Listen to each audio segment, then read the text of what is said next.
Justice for சோலை ராணி அப்படிங்கிற ஒரு ஹேஷ்டேக் பார்த்தீங்கன்னா கடந்த 5 நாட்களாக சமூக வலைதளங்கள் எல்லாருமே பேசக்கூடிய ஒரு பொருளாக மாறி இருக்கு மக்களே. சரி, சோலை ராணிக்கு ஜஸ்டிஸ் அப்படிங்கிறது யார்கிட்ட கிடைக்கணும்? இறந்து போயிருக்காங்க, தற்கொலை பண்ணி இறந்து போயிருக்காங்க. யார்கிட்ட இருந்து கிடைக்கணும்?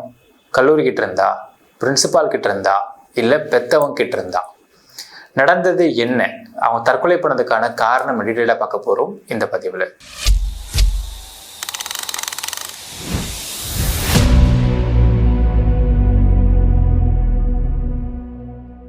அன்பார்ந்த மக்களுக்கு வணக்கம். நான் உங்கள் கார்த்திக் பிள்ளை அண்ட் வெல்கம் டு தி கேடி. விருதுநகர் மாவட்டம் சிவகாசி இருக்கக்கூடிய ஆசாரி காலனி அப்படிங்கிறதுல 19 வயது பெண் தான் இவங்க, இந்த சோலை ராணி அப்படிங்கிறவங்க. அவங்க அஞ்சாக் கல்லூரியில் படிச்சுட்டு இருக்கிறாங்க. அஞ்சாக் அப்படிங்கிறது ஐய நாடார் ஜானகி அம்மாள் கல்லூரியில் செகண்ட் இயர் BCA படிச்சுட்டு இருந்திருக்காங்க. இப்போ கடந்த 20ஆம் தேதி நைட்டு இவங்க அம்மா இவங்க அப்பா கிடையாது, அப்பா சின்ன வயசு இறந்து போயிடுறாரு, அம்மா மட்டும்தான் இருக்கிறாங்க. அம்மா ஒரு பிரைவேட் ஹாஸ்பிட்டலில் ஒரு துப்புரவு வேலை பார்த்துட்டு இருக்கிற ஒரு பெண்மணி. நைட் டியூட்டி போயிடுறாங்க. காலைல பார்த்தா தூக்கில் தொங்கிட்டு இருந்திருக்கிறாங்க சோலை ராணி. அடுத்த ஒரு பிரச்சனை என்னன்னு பார்த்தீங்கன்னா, அடுத்த 2 நாளில் ஸ்டூடெண்ட்ஸ் ஃபெடரேஷன் ஆஃப் இந்தியா என்ன போராட்டம் பண்ணுறாங்க காலேஜுக்கு வெளியே அப்படின்னா, இவங்க கல்லூரி இந்த சோலை ராணியை கூப்பிட்டு இங்கே பயங்கரமாக அலக்கழிச்சாங்க, பயங்கரமாக கண்டிச்சாங்க. அந்த கண்டிச்சதின் காரணத்தினால தான் அவங்க தற்கொலை பண்ணி இறந்து போயிட்டாங்க. ஸோ எஃப்ஐஆர் பதிவு பண்ணணும். எஃப்ஐஆர் பதிவு பண்ணும் பொழுது அதில் அந்த மணிமாறன் அப்படிங்கிற பியூனு, அப்புறம் அசோக் அப்படிங்கிற அந்த பிரின்சிபல் பேர், ப்ளஸ் காலேஜோட சேர்மன், இவங்க பேர்லாம் சேர்த்து எஃப்ஐஆரை போடணும்.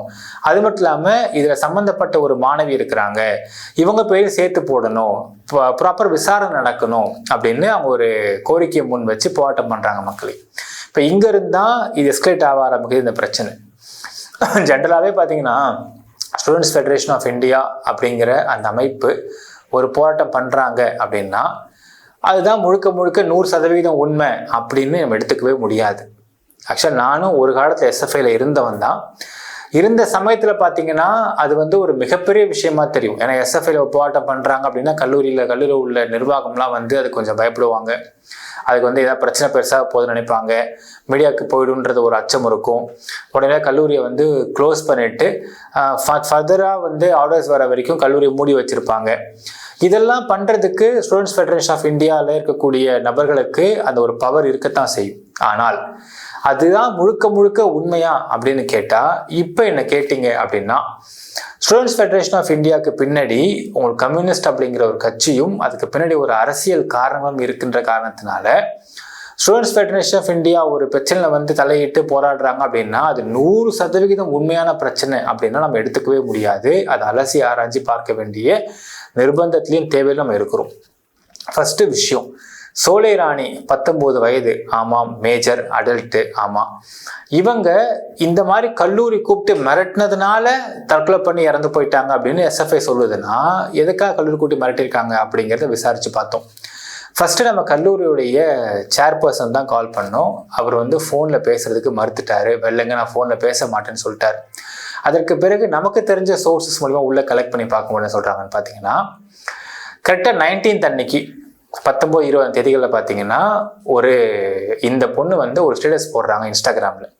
என்ன ஸ்டேட்டஸ்னா, இந்த சோலை ராணியும் அங்கேருந்து வெளியே சென்ற, அதாவது 3rd இயர் முடிச்சுட்டு வெளியே போன ஒரு பையனும் இவங்க 2 பேர் சேர்ந்து செல்ஃபி எடுத்த ஒரு ஃபோட்டோவை இன்ஸ்டாகிராமில் பதிவு போட்டு பர்த்டே விஷ் போடுறாங்க.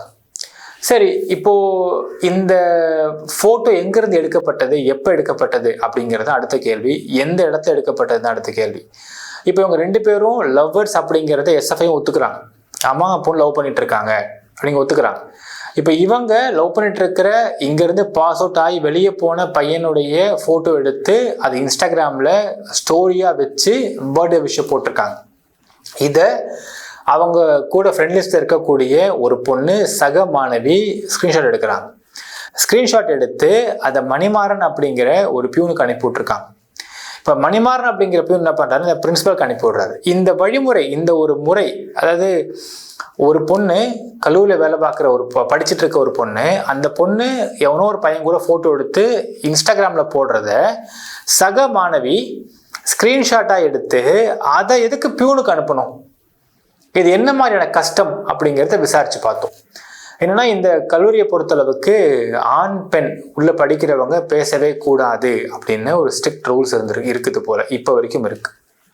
இதனால உள்ளுக்குள்ள இந்த மாணவ மாணவிகள் யாராவது ஒருத்தவங்க பேசிக்கிறாங்க, யாராவது ஒருத்தவங்க பழகிக்கிறாங்க, லவ் பண்ணிக்கிறாங்க அப்படின்னா இதை மாணவ மாணவிகளுக்குள்ளேயே ஒரு சில ஸ்பையை அரேஞ்ச் பண்ணி அதன் மூலயமா யார் என்னன்றதை சொல்லி அது பியூன் மூலியமா பிரின்சிபலுக்கு தெரியப்படுத்துறாங்க அப்படிங்கிறத ஒரு கஷ்டமாக மெயின்டைன் பண்ணிட்டு இருக்கிறாங்க அப்படிங்கிற தகவல்லாம் கிடைக்கப்பெறுகின்றன.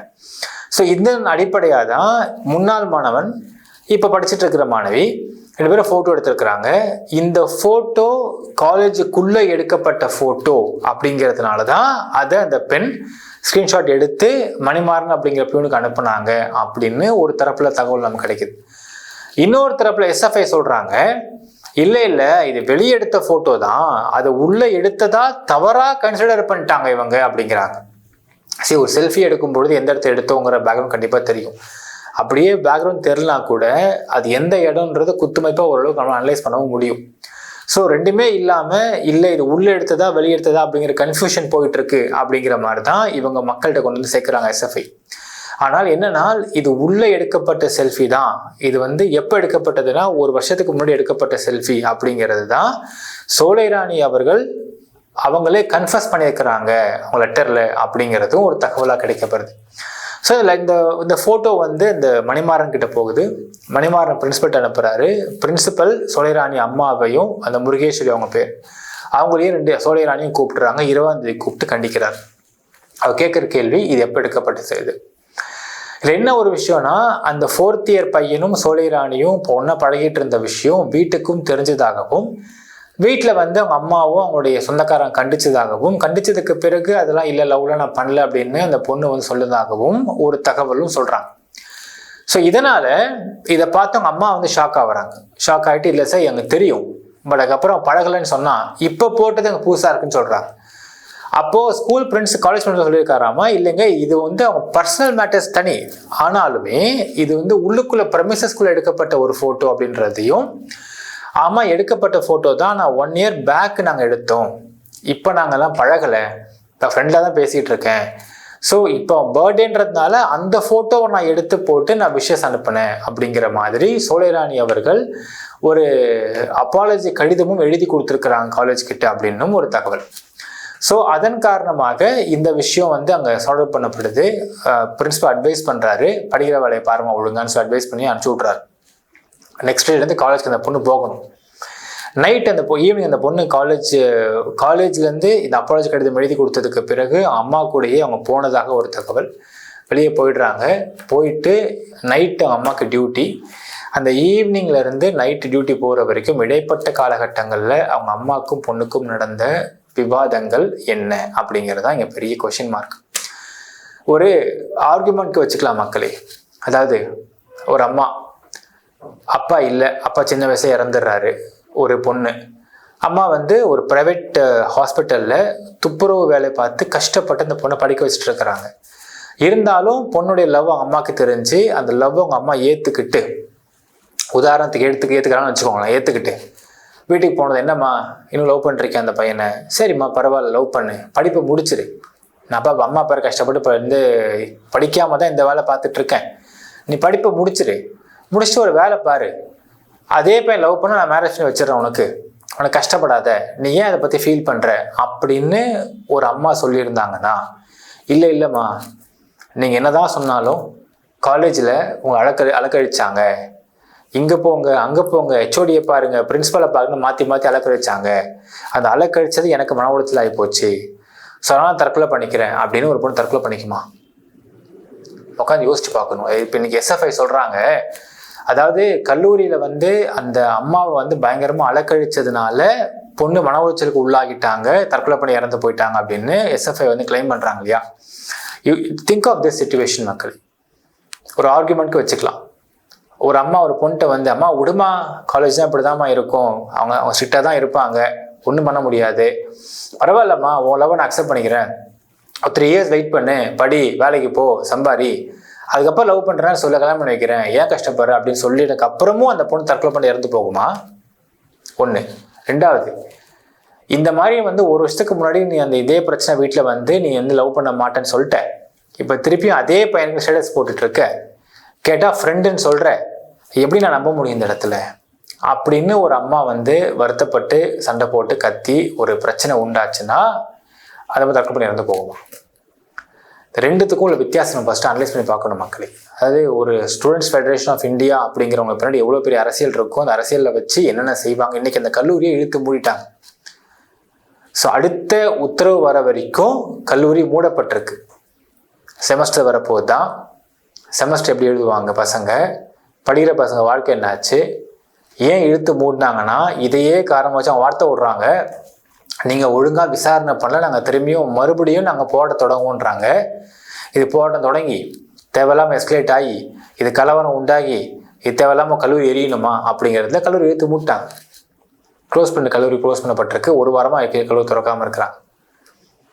ஸோ ஒருத்தவங்களுடைய அரசியல் பின் காரணங்களுக்காக கல்லூரி இழுத்து மூடப்பட்டிருக்கு. இதில் பாதிக்கப்படுறது யார்? படிக்கிற மாணவ மாணவிகளா, இல்லை இந்த அரசியல் கட்சியை சார்ந்த அந்த அமைப்பா?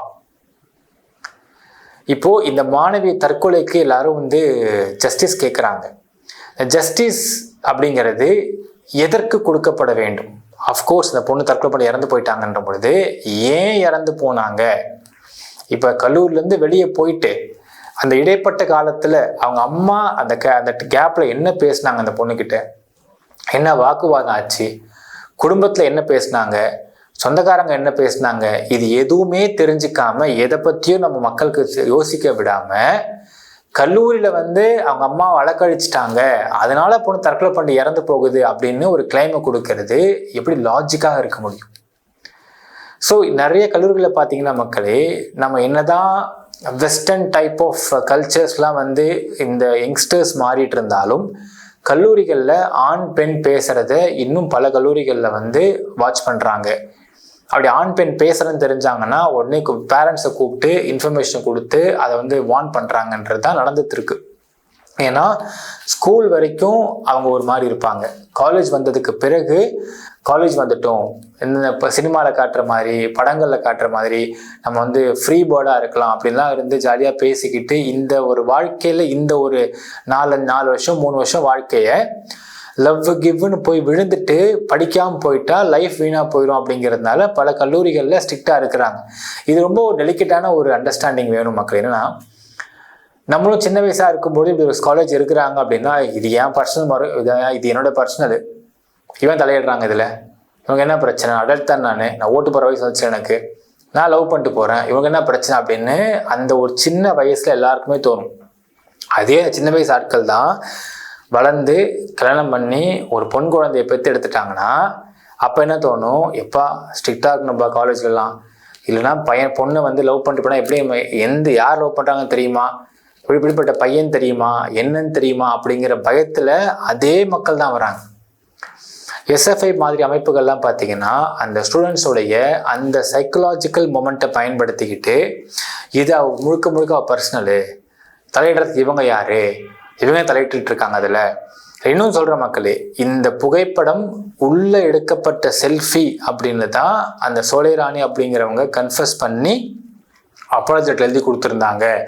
பட் அது 1 year பேக் எடுக்கப்பட்டதுனால அதை பற்றி ஒன்றும் பெருசாக கன்சிடர் பண்ணாமல் விட்டாங்க காலேஜ். பட் வார்ன் பண்ணியிருக்காங்க அப்படின்னு தான் தகவல் நமக்கு கிடைக்கிது. இது வெளியெடுக்கப்பட்ட புகைப்படம், அதற்காக கல்லூரி உள்ள தண்டிக்கிறாங்க, உள்ள கூட்டு வார்ன் பண்ணாங்க அப்படின்னு எஸ்எஃப்ஐ கிளைம் பண்ணுறது உண்மை இல்லை அப்படின்னு தான் நமக்கு தெரியுது. ஸோ இந்த இடத்துல பார்த்தீங்கன்னா ஒரு பொண்ணு அந்த ஏஜில் லவ் பண்ணுறா, இது ஏன் பர்சனலு, என்னுடைய முழுக்க பர்சனல் வாழ்க்கை, இதையே அவங்க தலையிடுறாங்க காலேஜ் அப்படின்னு நினைக்கிறதுன்றது அந்த வயசுடைய எண்ணங்கள். அதே வயசுடைய மக்கள் தான் ஒரு 20 years கழித்து பார்த்து பொம்பளை பிள்ளை பெற்றுட்டாங்கன்னா ரொம்ப சேஃபாக பார்த்துக்கிறதுக்காக கல்லூரிக்கிட்ட பொறுப்பு கொடுக்குறாங்க. நல்லா பார்த்துங்க சார், அவங்க மனசை தோணும், ஏதாவது பையன் நம்ம லவ் பண்ணிட்டு போய் என் பொண்ணு வாழ்க்கை கெட்டு போயிட போகுது சார் அப்படிங்கிற பயத்தோடு இருப்பாங்க.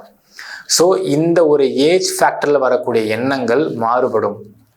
ஸோ இதனால் இது முழுக்க பர்சனல் இவங்களது அப்படின்னு நம்ம முழுசாக அப்படியும் எடுத்துகிட்டு போயிடவும் முடியாது. பட் உள்ளுக்குள்ள எடுக்கப்பட்ட ஃபோட்டோவுக்கு ஒரு கல்லூரி நிர்வாகம் கூட்டு கண்டிக்கிறது அப்படிங்கிறதுல நம்ம தப்புன்னு சொல்லவே முடியாது. வெளியெடுக்கப்பட்ட புகைப்படமா இருந்தா அவங்க அப்பா அம்மா கூட இன்ஃபார்ம் பண்ணி பாருங்க, அவருடைய புகைப்படம் எடுத்திருக்கிறாங்க அவங்க பேர அவங்க பொண்ணு, நீங்க உங்க பொண்ணுடைய வாழ்க்கையை நீங்க பாத்துக்கங்க அப்படின்னு ஒரு கல்லூரி சொல்லுது அப்படின்னா அதை நம்ம தப்புன்னு முழுக்க முழுக்க நம்ம சொல்லவும் முடியாது. ஆனால் இந்த இடத்துல ஆண் பெண் பேசாம இருக்கிறது பேசிட்டாங்க அப்படின்னா உள்ளுக்குள்ளே ஸ்பை வச்சு இதை பார்த்து இதை கண்காணிச்சு இதை பியூனுக்கு இன்ஃபார்ம் பண்ணி பியூன் பிரின்சிபலுக்கு இன்ஃபார்ம் பண்ணி கூப்பிட்டு வார்ன் பண்றது அப்படிங்கிற கஷ்டம் பல காலேஜ் சேர்ந்து தான் இருக்குது. இப்போ இதுல நம்ம யாருன்னு குறை சொல்றது இந்த பொண்ணோட இறப்புக்கு அப்படின்னு பார்த்தால் நமக்கு தெரிந்து அதிக பங்கு வகிக்கிறது அப்படிங்கிறது நிச்சயமா பேரண்ட்ஸ் தான். ஏன்னா ஒரு பேரண்ட்ஸுடைய சப்போர்ட்டு ஒரு படிக்கிற பசங்களுக்கு குறைஞ்சா மட்டும்தான் அந்த பையனோ பொண்ணோ தற்கொலை அப்படிங்கிற முடிவுக்கே போகிறாங்க. இல்லைன்னா அந்த தற்கொலைக்குன்ற முடிவும் எடுத்துகிட்டு போகவே மாட்டாங்க, ஈஸியாக எடுத்துகிட்டு போயிட்டே இருப்பாங்க. ஸோ இதில் அந்த பொண்ணு கல்லூரிலேருந்து போனதுலேருந்து அவங்க அம்மா ஈவினிங் டியூட்டிக்கு போகிற வரைக்கும் நடந்த விவாதங்கள் என்ன அப்படிங்கிறது தான் அந்த பொண்ணை தற்கொலைக்கு தூண்ட வைக்கிறதுக்கான காரணமாக அமைஞ்சிருக்கு.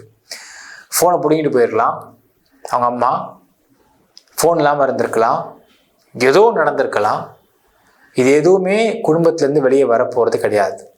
பட் இந்த ஒரு விஷயத்தை பயன்படுத்திக்கிட்டு சில அமைப்புகள்லாம் பசங்களை தூண்டி விட்டு போட வச்சுக்கிட்டு இருக்கிறது அப்படிங்கிறது அந்த அமைப்புக்கு எந்த விதமான கஷ்டமும் கிடையாது மக்களே. ஏன்னா அது அவங்களுடைய அரசியல் நகர்வில் ஒன் ஆஃப் த பாயிண்ட், அவ்வளோதான். அதை பாதிக்கப்பட பட்டுட்டு இருக்கிறது யாருன்னு பார்த்தீங்கன்னா 5ஆம் கல்லூரியில் படிக்கக்கூடிய மாணவ மாணவிகள் மட்டும்தான். ஸோ கல்லூரி நிர்வாகம் சீக்கிரமாக அதுக்கு தலையிட்டு இதுக்கு ஒரு முற்றுப்புள்ளி வச்சு கல்லூரியை திறந்து அதே மாதிரி இந்த பசங்க படிக்கிறதுக்கான வழிவகுக்கணும். அதே போல் ரொம்ப ஸ்ட்ரிக்டாகவும் இழுத்து பிடிக்கிறதுன்ற இந்த ஜென்ரேஷனுக்கு மக்களுக்கு செட் ஆகிறதுக்கான வாய்ப்பாக தெரியல. ஏன்னா இப்போ ஜென்ரேஷன்ஸ் ரொம்ப ஃப்ரீயாக எதிர்பார்க்குறாங்க அப்படிங்கிறதையும் இந்த கல்லூரி நிர்வாகம் புரிந்து கொள்ள வேண்டும். ஜென்ரேஷன்ஸ் மாற அவங்களுடைய ஸ்ட்ரிக்ட்னஸில் கொஞ்சம் லிபரேஷன் கொண்டு வர வேண்டும் அப்படிங்கிறத நம்ம தமிழ் கொள்கையை வச்சு ஆசைப்படுறோம். நினைக்கிறேன்றதையும் கமெண்ட்டில் மென்ஷன் பண்ணுங்கள். நன்றி, வணக்கம்.